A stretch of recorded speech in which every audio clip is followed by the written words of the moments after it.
How to deal with students who become upset in class. Dealing with students who become upset, aggressive, or attempt to leave in a fit can be challenging. It's essential for teachers to respond calmly, effectively, and with a focus on de-escalation. I'm going to share some ideas on how to handle these situations. Remember, you are the adult in there. When a student becomes upset, they're filled with emotion, you don't want to reflect that on them. You want to remain neutral. A lot of teachers, student gets angry. They get angry. And they think it's a way to manipulate their students is by using this raw emotion, this rage, and that's not good. So you, first of all, you want to remain calm and de-escalate them.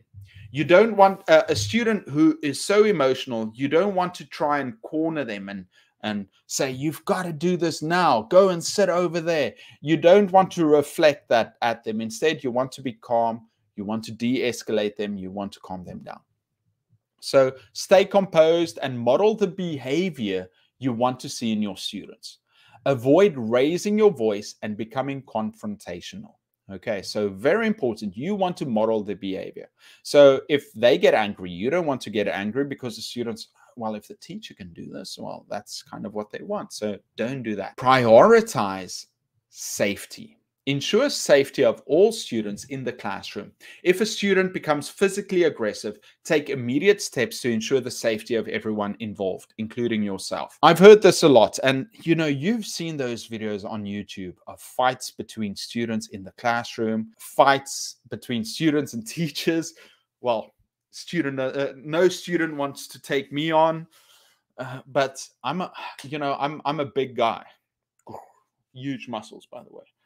No, but no. So it's different, you know. If you're smaller, or if you're a woman dealing with some big teenagers, you don't want to physically get involved with them. So you're going to, if there is some violent interaction, of course you're going to move towards them. And you're going to ask them to calm down, to stop, to move away from one another. You're going to ask, if it's like that, you're going to ask some other students, hey, quickly help, pull him back, you take him. Ask another student to go and find another teacher, but you don't want to get involved in that fight. You know, they might turn on you. You might get a loose punch to the face. So don't do that. If you are a man and you're in between them, you want to separate them. You want to stay closer. So you put your arm in between. You want to stay closer to the student that's not trying to attack, the one that's the least aggressive. And you want to kind of put your palm towards the one and talk to this guy and say, okay, listen, I want you to calm down.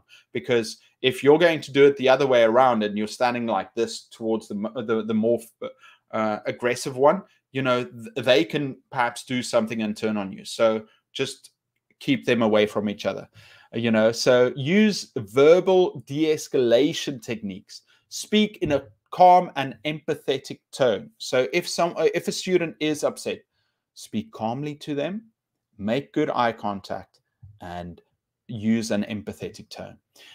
Make eye contact without being aggressive, you know. So you don't want to stare aggressively. Use active listening to acknowledge their feelings. Okay, I understand you feel this way, but you know, there are many students here. We've got to do something. How about go and drink some water, come back to class when you feel calm, and we can continue. Okay. You want to do that once, though. You don't want students to take advantage of you and just to leave the class. Say, okay, can you go and sit here? Can you come and sit at my desk next to me and we can work together? Let me just quickly put the other students back on track. Use open-ended questions to encourage them to express their feelings. How are you feeling? What happened? What made you feel this way? Avoid arguing or contradicting their feelings. Oh, no, you can't feel this way. You've got to be this way. What are you talking about? No, you want to avoid arguing with them. If they say, oh, you don't know what I'm talking about, if they want to argue, tell them, listen, okay, let's talk about this later. Right now, we've got a job. You know, we've got work to do. So why don't you come and see me after class? You don't want to give them a platform to argue with you in class, because then, you know, they're going to feel like, oh, they're on stage, everybody sees them, they can't back down now. You know, that would be weakness. It's also fun for them. They're like, oh, everyone can see me. And it also brings down your value as the leader in class. So you want to say, listen, let's talk about this during break or after class.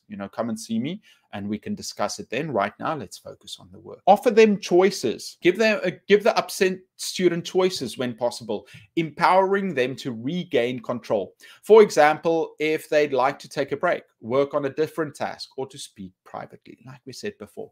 If they say, oh, I don't want to sit next to him, he's smelly. I'm saying, okay, either, you can come and sit here next to me, or you can sit at that desk over there.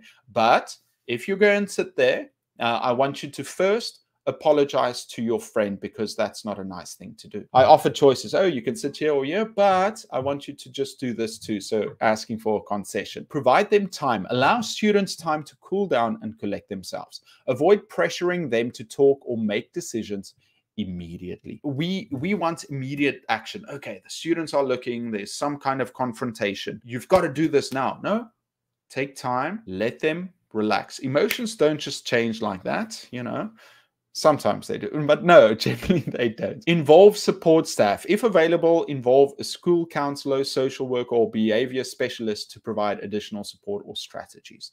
So if they have a homeroom teacher, maybe work with them, to talk about it. Maintain boundaries. Be firm but fair when enforcing classroom rules and expectations. Consistently apply consequences for aggressive and disruptive behavior. Like we said, you want to remain calm. You have boundaries. And that means that you're not going to give some special treatment, and you're not going to be unfair towards others. You're always going to treat students fairly and consistently. Offer emotional support. Show empathy and understanding for their emotions without necessarily agreeing with their behavior. Let them know that you're there to help. You can say, oh, I understand that you're feeling like this. We all go through tough things, but right now, we are in this situation. So, as a collective group, this is what we're going to have to do. So I understand it. But yeah, you don't want to necessarily agree and say, oh yeah, it's okay to be angry. That's what you want to be. Yeah, you should be sad right now. I understand that. So you want to agree with them, but you don't want to tell them that that's what they're supposed to do. Communicate with parents, keep parents or guardians informed about incidents, and collaborate on strategies to address the students' emotional challenges. Teach emotional regulation. Incorporate lessons on emotional regulation and coping skills into your curriculum to help students manage their feelings effectively. There can be teachable moments when a student gets upset. Perhaps they cry, they had an argument with another friend, they didn't want to. You're going to say, okay, guys, this is what I want you to do.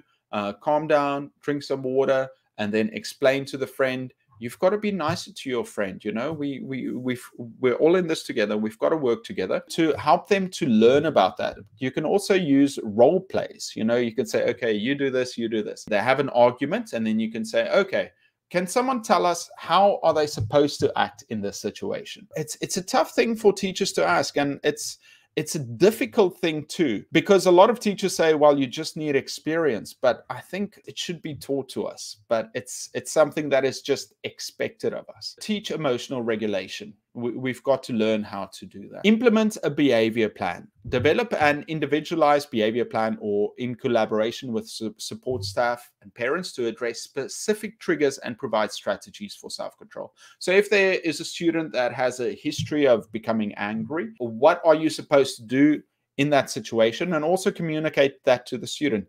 If you start feeling like this is what we want you to do. Maybe ask the teacher to take a break, or to do something, or have different ways of dealing with it, and let the student be a partner in that, because they have to learn how to handle their emotions too, and situations that they get into. Involve administration in extreme cases, or when a student's safety is at risk, or the appropriate authorities when necessary. Right. So you shouldn't take the burden on by yourself if it's an extreme situation. Document incidents. Keep a record of incidents, including what led to the behavior, actions taken by you, and the student's response. This documentation can be valuable for assessing patterns and progress. Right. So document it so that you've got evidence of what's going on in the classroom to protect the student and yourself. Remember that every student is unique and strategies may need to be tailored for their individual needs and circumstances. The ultimate goal should always be to help students develop